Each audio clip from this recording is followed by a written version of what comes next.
kasih Tuhan, pemeliharaan Tuhan terus terjadi. Kami percaya bahwa Tuhan tidak pernah melepaskan tangan dalam hidup kami. Dan saatnya kami mendengarkan firman Tuhan. Firman Tuhan adalah pribadimu sendiri. Sehingga ketika firman ini disampaikan, pribadimu sendiri yang menjumpai kami. Sehingga kami yang sakit Tuhan sembuhkan, kami yang lemah Tuhan kuatkan, kami yang putus pengharapan diberi pengharapan, kami yang terikat dilepaskan di dalam nama Yesus. Terima kasih Tuhan, taruhkanlah firman di dalam hamba-Mu untuk menyampaikannya bagi kami. Di dalam nama Yesus kami bersyukur. Haleluya. Amin. Bisa diserahkan kepada hamba ini.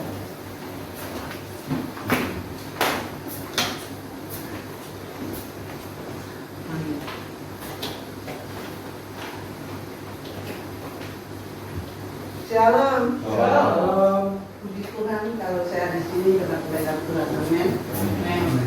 Terima kasih Tuhan dari sekalian. Ya, so, hari ini kita bisa beribadah. Hari ini kita bisa memuliakan nama Tuhan. Hari ini kita bisa sama-sama berkumpul di mana Allah. Dan kita lihat berapa banyak orang yang bisa beribadah, saudara. Berapa banyak orang yang tidak bisa datang sama Tuhan karena kesibukan dan juga ada kesibukan.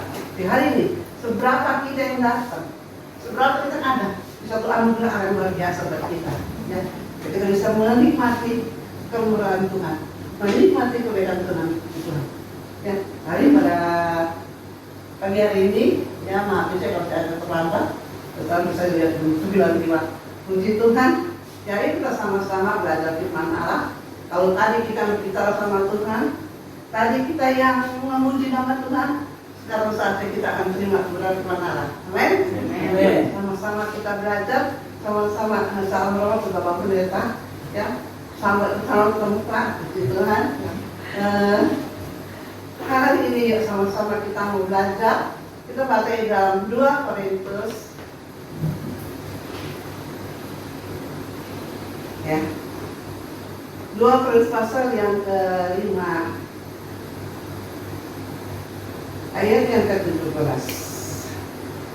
Yuk kita baca sama-sama ya. Bersama jemaat Tuhan di Arab Saling.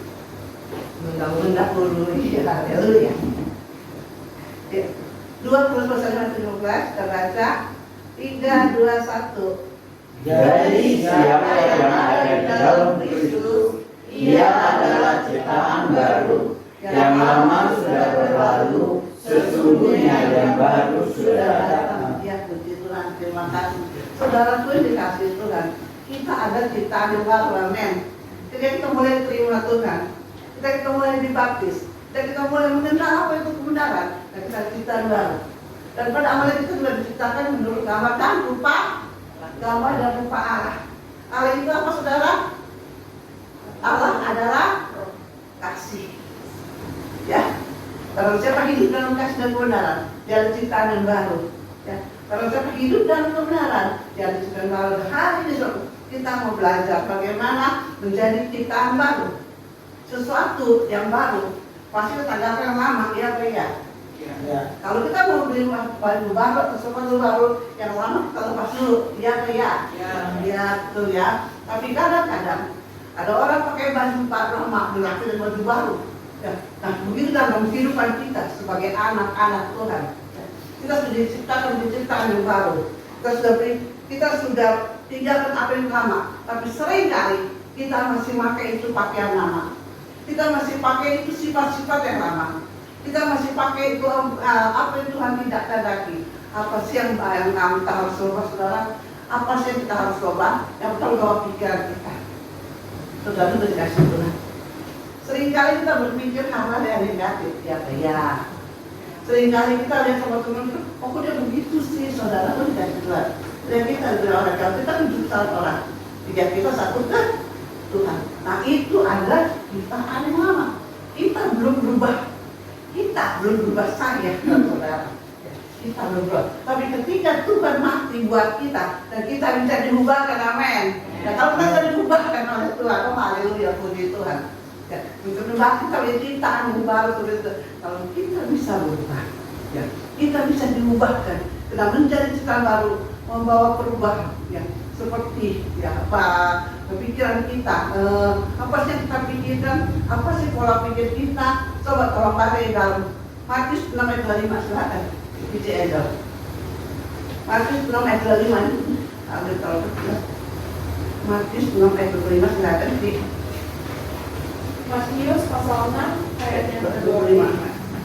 Karena itu aku berkata kepadamu, janganlah khawatir akan hidupmu, akan apa yang hendak kamu makan atau minum, dan janganlah khawatir pula akan tubuhmu, akan apa yang hendak kamu pakai. Bukankah hidupmu itu lebih penting daripada makanan, dan tubuh itu lebih penting daripada pakaian? Iya, terima kasih. Jangan kamu khawatir akan apa? Makanan dan minuman. Sering kali kita khawatir. Tapi aja, tadi saya kumpul tuh lama banget. Waduh, dari buat saudaraku, apa sih coba sama Bapak Gembala ya? Terus kalau bisa takut, terus saya hari ini harus komitmen. Ya, saudara, 2 minggu saya tepat. Kenapa saya tepat? Saya pergi, saya tepat. Itu harus tetapkan, saya mau cancel. Kedua, saya terlambat. Kalau saya takut sama Bapak Gembala, terus saya bilang ke Bapak Gembala di sini, waduh di mana ini? Kok ibunya bukan begini, tidak. Saya takut. Terus saya khawatir, saudara. Saya bilang harus lah. Biasa dia nggak ada. Biasa dia kayak gitu banget. Kemarin saya pulang dari Jawa Timur, saya pergi ke Banten. Baru semalaman di rumah, pagi-pagi udah bilang, ayo kita ke Banten semalam. Pulang Banten siang besoknya lagi, panas banget udaranya. Anak-anak semua pada manut, apa tuh yang ada pagar merah kayak susu apa namanya? Merah susu ada soda, itu ada gembira. Susah apa sih kamu? Soda gembira, itu soda gembira. Minum soda segini. Waduh banyak banget loh Pak, panas, dan saya lupakan diri saya ini udah awal-awal. Saya minum enak banget, terus, terima kasih Tuhan, terima kasih Tuhan. Pulang ke rumah, tinggal dulu ya, dan suara saya. Dan apa saya bilang Tuhan, gimana ini? Saya marahin Tuhan. Tuhan kok gak tolong saya besok pagi saya mau pelayanan di sana, di Tuhan gimana ini? Saya boleh marah sama Tuhan. Tuhan itu salah kamu sendiri. Orang yang akan baju ya. Maka saya enak sendiri gede loh. Nah, ketika saya sakit itu tuh, saya kurang bersuka tidak, masih belum kekhawatiran. Sebelum Tuhan kalau kata saya panggil aja Tuhan dengan bisa saya. Kan kayaknya putus apa ya, tapi Tuhan nggak mau sudah. Sudah saya bilang ada saya anak saya bilang, udah mami kenapa punya BPJS? Enggak, mau. Tidak, saudara, saya hanya berserah sama hidup saya ini. Saya mau mati itu adalah untungku. Hidup itu adalah apa? Hidup adalah Kristus. Hidup adalah Kristus, mati adalah keuntungan. Nah itu, Tuhan, saya mau menguntungkan begitu. Saudara, tidak gitu kan? Kenapa? Karena hidup ini ada Kristus. Nah, ketika saya bilang begitu, saya bisa kepada Tuhan. Makanya hati-hati kamu makan, hati-hati kamu minum. Begitulah Tuhan.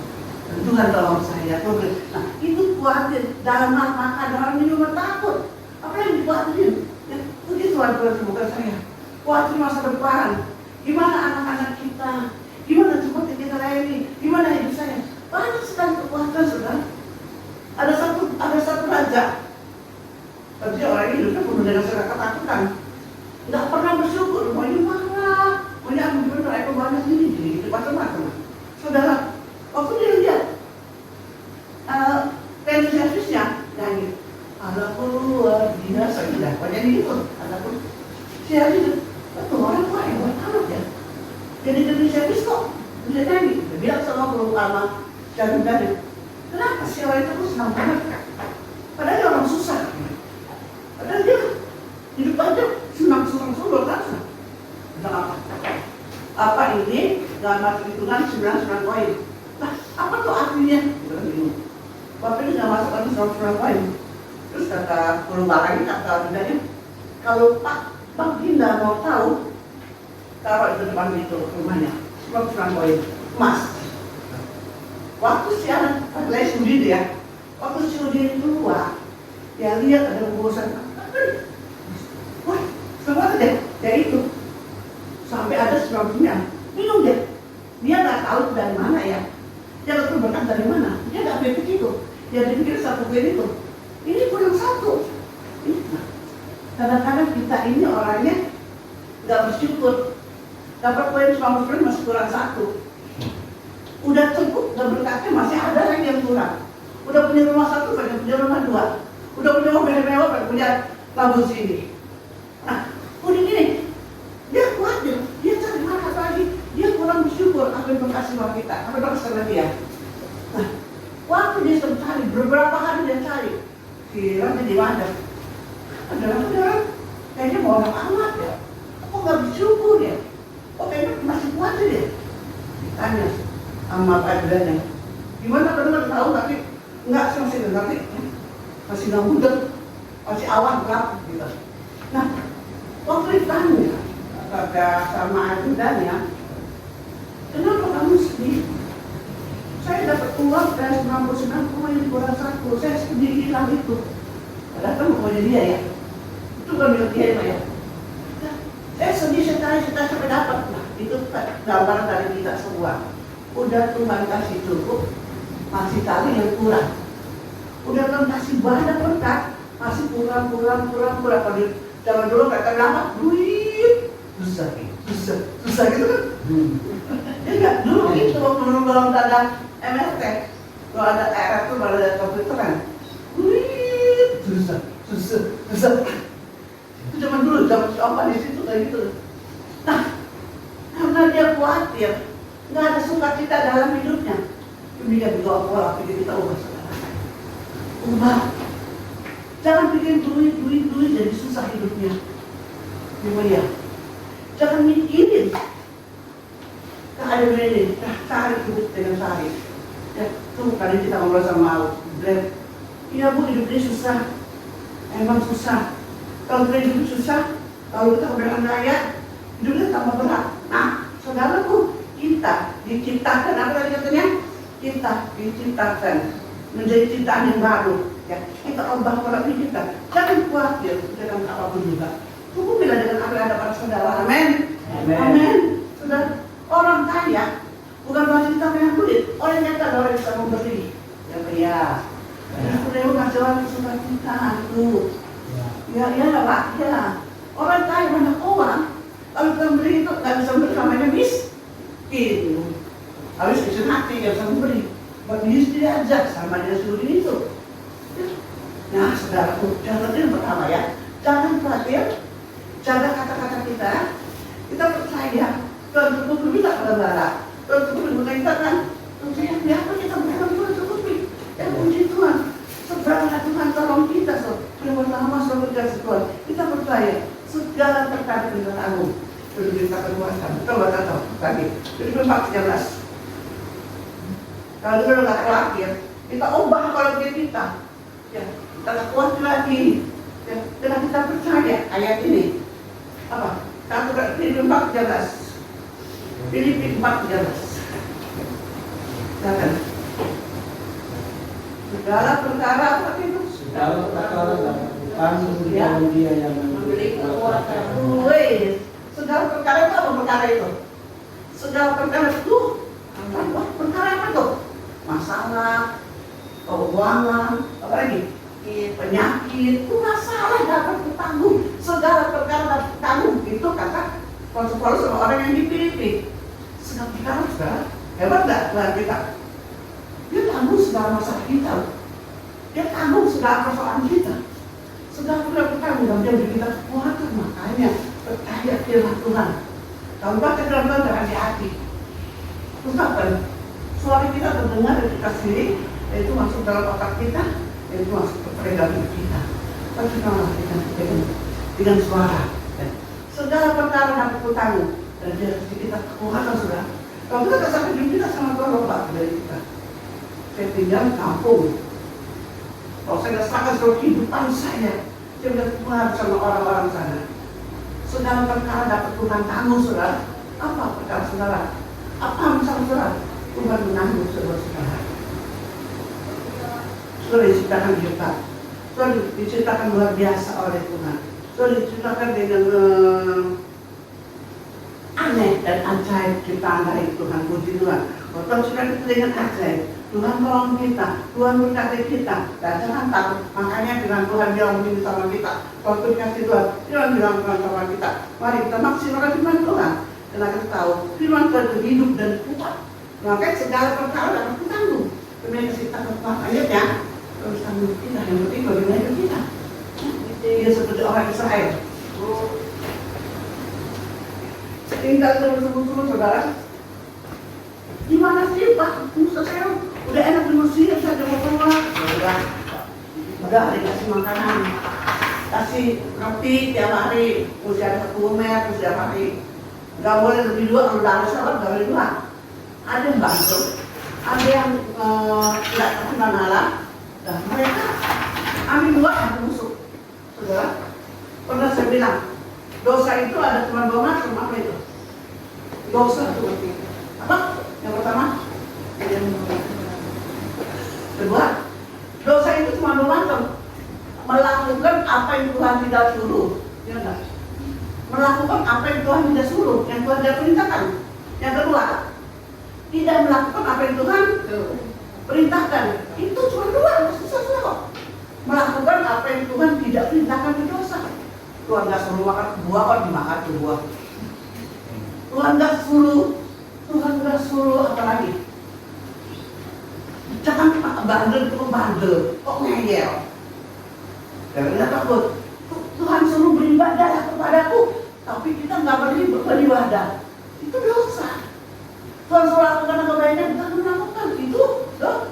Jadi dosa itu kedua atau satu, melakukan apa yang Tuhan tidak. Kedua, tidak melakukan. Cuma 2, ya. Makanya lakukan apa yang kita dalam firman Tuhan. Dalam firman Tuhan melakukan apa yang perintahkan kita. Sesakit apapun saya berterima kasih Bapak Gembala yang masih percayain saya untuk selalu berkat seperti ini. Saya berterima kasih bersama jemaat Tuhan yang selalu mendoakan saya. Selalu ketika selalu berdoa buat kita. Itu udah diri kita sendiri. Mari, firman Tuhan itu menciptakan kehidupan. Ya, seluruh kehidupan dan arti seperti ini semua tercipta oleh Tuhan kita. Nah, itu diciptakan, ya, itu diciptakan sudah dalam Allah. Dan itu ajaib, perbuatanmu ajaib karena sama Tuhan. Dia ajaib kita. Maka jangan bilang kalau kita nggak berguna. Jangan bilang kalau kita semua berguna di mata Tuhan. Amin. Sudah, maaf bicara. Kalau saya itu kalau tidak sakit sekarang, ya sakit. Itu bisa tertolong kayak apa? Bokong kita. Itu tidak kita nggak perhatiin kan? Itu dia kalau udah sampai baru perhatiin sakit. Kalau ambil ya apa yang nggak berguna bagi manusia itu dia penting bagi Tuhan. Amin. Kalau sudah nggak berguna, kalau udah nggak penting bagi itu berharga di mataku. Kalau ini seorang masa, saya tidak apa-apa, saya tidak apa-apa. Saudara mau berharga di Tuhan. Lakukan apa yang Tuhan suruh lakukan untuk saudara. Lakukan. Kalau Tuhan ada apa yang Tuhan perintahkan, jangan lakukan apa yang Tuhan tidak perintahkan. Yuk, kita memaksimalkan kemanfaatan dan Tuhan memberikan kita kehidupan. Dengan itu apa? Menjadi ciptaan yang baru. Itu yang membawa kita. Diciptakan tidak mau, ya, yakin firman Tuhan sama itu yang setiap kita baca. Kalau dengan suara kita dengar. Kalau hati kita, begitu saudara. Di usia saya ke 70 ini, lebih malahan. Saya nggak bertanya kenapa, karena saya praktikkan di mana, belajar sama-sama ya. Perhatikan, buku itu bukan rumah sakit, tapi rumah kediaman, tubuhmu kediaman, roh kudus. Itu sakit, ya. Tuhan kita, saya nggak berdoa di rumah sakit. Nggak berdoa itu, begitu bersama Bapak Tuhan. Tuhan sembuhkan. Kenapa kita, firman Tuhan ada dalam hati kita. Aku lihat abdi buah yang berkuasa. Kenapa kita ciptaan baru. Yang lama sudah berlalu. Pada malam Tuhan itu sakit gimana gitu. Tapi Tuhan kita Tuhan yang ajaib. Yang firman Tuhan mengekspresikan kasih Tuhan. Mengekspresikan bagaimana Tuhan mengasihi kita. Karena Allah ada kasih. Lakukan dengan kasih. Saya senang dan bisa lihat kasih Tuhan saudara. Bagaimana seorang hidup kita? Bagaimana kita ada di kelima? Kita ada di kelima dari Tuhan. Apa yang kita lakukan? Apa yang kita buat? Kita mengekspresikan firman Tuhan. Firman Tuhan mengubah kehidupan kita. Ya, firman Tuhan mengubah kehidupan kita. Entah dalam puji Tuhan, dia merubah hidup kita dan sangat sekali baik. Ya, nah, apa yang perlu sekali kita buat? Ayo, baca yuk Efesus 4 apa tuh? Apa yang kita perlu? Efesus pasal 4 ganti Efesus ya. Dengan pasal 4.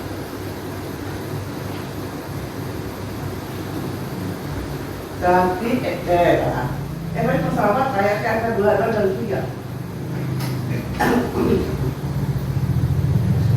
Efesus lemah lembut dan sabar. apa? Efesus pasal 4 ayat 2 dan 3. Efesus 4 ayat 3 dan 24 Efesus ya. Silakan Pak. Supaya kamu dibaharui di dalam roh dan pikiranmu dan mengenakan manusia baru yang telah diciptakan menurut kehendak Allah di dalam kebenaran dan kekudusan yang sesungguhnya. Amin. Tuhan. Jadi supaya kamu dibaharui, saya dulu kamu mana? Haleluya. Efesus 4 ayat 2 3. Belum orang Pak, supaya di dalam roh dan pikiranmu, supaya kamu di dalam roh dan pikiranmu dibaharui saudara. Dalam roh, terdiri dari roh yang lemah lembut. Jadi roh Tuhan yang penuh dengan kasih. Jadi roh yang penuh dengan belas kasih. Dan dibaharui terus dari hari ke hari. Dibaharui pikiranmu. Itu adalah kita diperbarui, ya. Dan mengenakan manusia baru yang tadi diciptakan menurut apa? Kehendak Allah dalam dan kekudusan yang sesungguhnya itu yang Tuhan mau. Amin. Semua itu sudah yuk kita sama-sama belajar. Bagaimana kita hidup dalam kekudusan? Ya enggak? Hidup dalam kebenaran. Susah kan? Firman Tuhan tidak jelas. Firman Tuhan tidak susah. Asal kita belajar kepada Tuhan. Dia tak mau selalu mau menolong kita, puji Tuhan ya. Kita percaya dan mengubah hidup kita. Waktu Tuhan mengubah hidup kita, maka kita menjadi kita yang baru. Dan orang bisa mengaku itu anak Tuhan. Oh hebat ya. Oh itu gereja ini mana? Oh gereja ini oh haleluya. Kita alhamdulillah. Haleluya. Saudaraku, yuk jadi saudara baru. Yang lama sudah berlalu, yang baru sudah datang. Amin. Kalau itu kita berbahaya saudaraku, puji Tuhan. Mari pada pilihan yang berada di kita ya. Dan jangan lagi seujun sama orang. Jangan kita merasakan Tuhan aku di mana, jangan lagi. Engkau berada di mana Tuhan, amin. Tuhan akan berada ya. Engkau berada di mana Tuhan, berharga ya. Engkau tuh uniknya Tuhan. Kalau itu berharga, sebagai seorang raja, lakukanlah kebaikan. Kalau engkau ada rasa anak raja di atas raja, berbuatlah seperti yang pernah berbuat kita, puji Tuhan ya. Berbuat sakti itu, puji Tuhan ya. Karena itu, puji Tuhan ya. Saya sudah buat jasa pandangan. Satu saya katakan pesan kepadamu, kepada saudara sekalian, yuk kita ada ciptaan yang baru, yang manusia berlalu, yang baru sudah. Jangan lagi hidup dalam kenajisan, jangan lagi hidup dalam tidak kebenaran. Hidup dalam kebenaran. Tidak ada dari satu lagu ujian yang mengatakan ku rindu setiap waktu. Hidup di kebenaranmu. Bukan oleh waktu, tapi karena kasihmu. Ya, Yesus tuh kau banyak peduli, banyak belajar yuk. Ku rindu setiap waktu. Dari hati kita Tuhan. Kita rindu Tuhan dalam kita. Karena itu memberkati kita, puji Tuhan. Ya, obat pikiran kita.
Saudara, di mana pada jam saat ini firman Tuhan mengolah dalam kehidupan kita.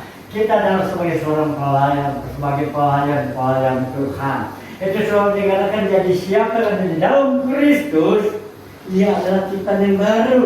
Yang lama sudah berlalu, sesungguhnya yang baru sudah datang. Lalu dikatakan kalau kita beli baju baru, baju lamanya dibuka. Tapi ada yang masih ada, baju lama dibuka, ini kenangan. Baju lama dipakai, baju baru dipakai, itu munafik namanya. Bangga dengan yang lama, yang baru ditonjolin. Tapi saya tidak percaya, kita sebagai pelayan Tuhan sudah punya perubahan semua baru. Bukan saja tubuh yang baru, tapi pikiran kita menjadi baru. Amin. Saudara, kalau pikiran kita menjadi baru, jangan kecewa kalau segala sesuatu kejadian, sesuatu kehidupan tidak terjadi menurut segala rencana kita. Ini yang perlu kita pegang. Kita mau dibawa kemana? Jangan kecewa, tetap pilih kepada Tuhan. Jangan ambil keputusan, baptis 2 kali. Nanti kita bongkar. Kenapa itu kembali baptis 2 kali? Ada. Nanti kita bongkar. Nah, saudara, kenapa? Jadi kalau jadi siapa dalam Kristus, jadi yang mau berlalu pikiran-pikiran. Kita nggak tahu di mana Tuhan baptis atau pada jam saat ini. Kita sudah mulai dalam satu bahtera. Hanya keluarga kita layani, tapi tetap tidak punya pengharapan bahwa Yesus Tuhan akan membawa umatnya masuk ke dalam bahtera itu. Amin. Itu pergumulan. Atau mungkin kita ada jiwa seperti Abraham, ada di bawah jalan batin berdoa untuk jiwa-jiwa. Aduh Tuhan, tolong selamatkan dia. Tuhan, tolong selamatkan keluarga saya. Itu Abraham di bawah jalan batin. Tapi tetap Tuhan dengar doa Abraham. Amin. Oh, luar biasa, lo diselamatkan meskipun tidak ada 5 orang yang percaya pada Tuhan.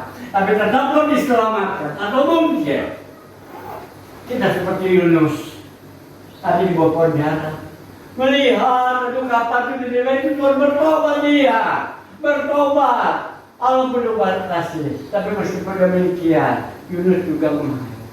Atau mungkin kita seperti Amos. Kenapa disebut Amos musafir? Itu hidup kita. Kenapa? Saya sebenarnya nggak kepikiran seperti itu. Tapi waktu saya buka itu, benar-benar Amos itu diusir. Pada saat itu adalah raja keempat, keturunan pada Daud yang bernama Rehabiam. Dia memerintah. Tapi akhirnya Yerobeam bukan orang raja.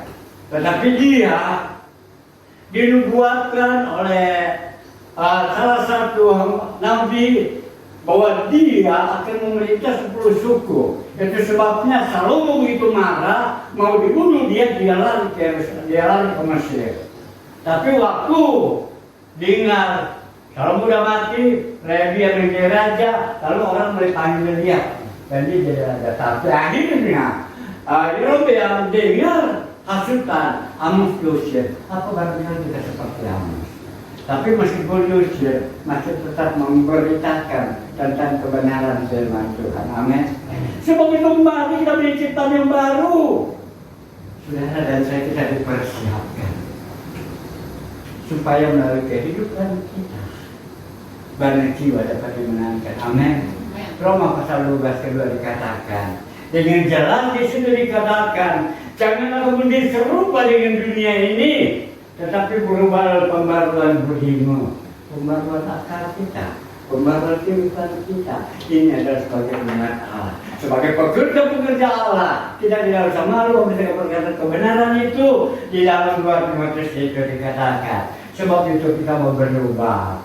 Aku berubah, sungguh ku berubah, waktu ku serahkan semua yang ku kasihi, kini lenyap yang lebih baik aku dapat. Aku berubah, sungguh ku berubah, waktu ku serahkan. Kita selalu berpikir kita masuk begini dalam doa. Aku berubah.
Selama kami Tuhan mengikut Engkau Tuhan, kami tidak akan meminta-minta Tuhan. Engkau memberkati anak cucu kami Tuhan. Karena kami percaya Tuhan, hidup kami ada di dalam rancangan-Mu ya Bapak. Amin Tuhan, berfirman-Mu pagi hari ini ya Bapak. Semua kami percaya kami untuk selalu mengucap syukur Tuhan, walau apapun yang terjadi ya Bapak. Berkati hamba-Mu yang telah menyampaikan firman-Mu, berkati pelayanannya di Gebis Pucung Menteng ya Bapak, berkati jiwa-jiwa Tuhan, berkati pekerjaannya ya Bapak, bagi jemaat yang dilayaninya Tuhan. Kami percaya Tuhan Kau berikan kekuatan, penghiburan, sukacita, damai daripada Tuhan Yesus.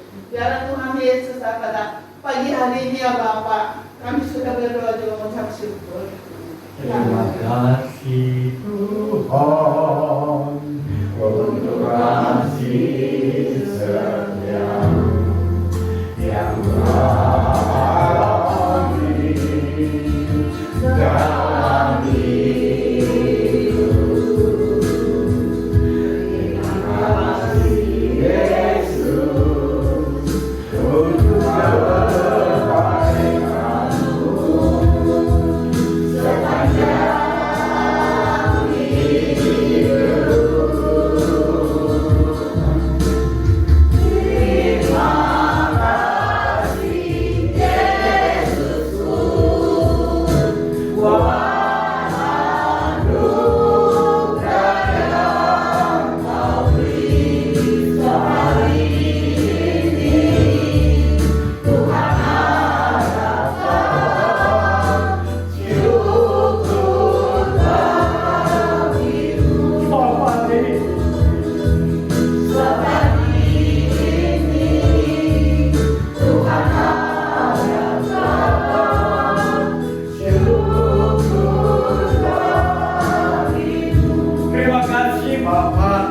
sepanjang pimpinan dan penyertaan-Mu Bapa. Kita bersama-sama memuji, memuliakan nama-Mu. Kita belajar dari firman-Mu Bapa. Mari Bapa dikala pada jam saat ini Bapa. Oh lepas Tuhan segala rekan-rekan kami dalam pelayanan. Mari Tuhan kau yang Bapa dalam kerja pelayanan. Baik Bapa pendeta Oko ke Venus. Baiklah Ibu pendeta Ripka Tuhan. Mari kami sekali lagi bercampur tangan dalam setiap kehidupan ini untuk kita memberitakan firman-Mu, baik dan baik waktunya maupun tidak baik waktunya. Sebab Engkau yang menopang kehidupan kami. Mari ya Bapa sebentar berbiasa dengan Tuhan. Tolong bagaimana aku Bapa, baik yang bersekolah berikan hikmat dan budi pada Tuhan. Cukupkan dengan dia pendidikannya. Baik yang bekerja, baik mereka bekerja di kantor. Ketika engkau menyenangkan kantor betul swasta Bapa, oh dan berikan juga roh yang takut kepada Tuhan, seperti Nehemia pada akhir zaman. Ya semuanya nama Tuhan dipermuliakan. Tolong juga bagi anak-anak juga Bapa, baik mereka yang berdagang, oh ya Tuhan, baik mereka sebagai petani, baik mereka Tuhan yang melakukan perjalanan, ya waktu topang semua. Terlebih mereka juga Bapa yang bekerja, baik mereka bekerja di hutan belantara, di pinggir hutan di pantai-pantai. Oh baik mereka nelayan perahu, mereka campur tangan. Terlebih baik para pengemudi angkutan transportasi Bapa, baik transportasi darat, transportasi laut, transportasi udara, karena campur dengan semua, bungkus semua dengan kuat kuasa-Mu Bapa, dan pertemukan dengan kaum keluarganya, dalam semuanya nama Tuhan dipermuliakan. Terima kasih Bapa, di dalam nama Tuhan Yesus kami mengucap syukur, haleluya. Maka dari kekasih kita ada keselamatan rohani kita pada Bapa yang di surga.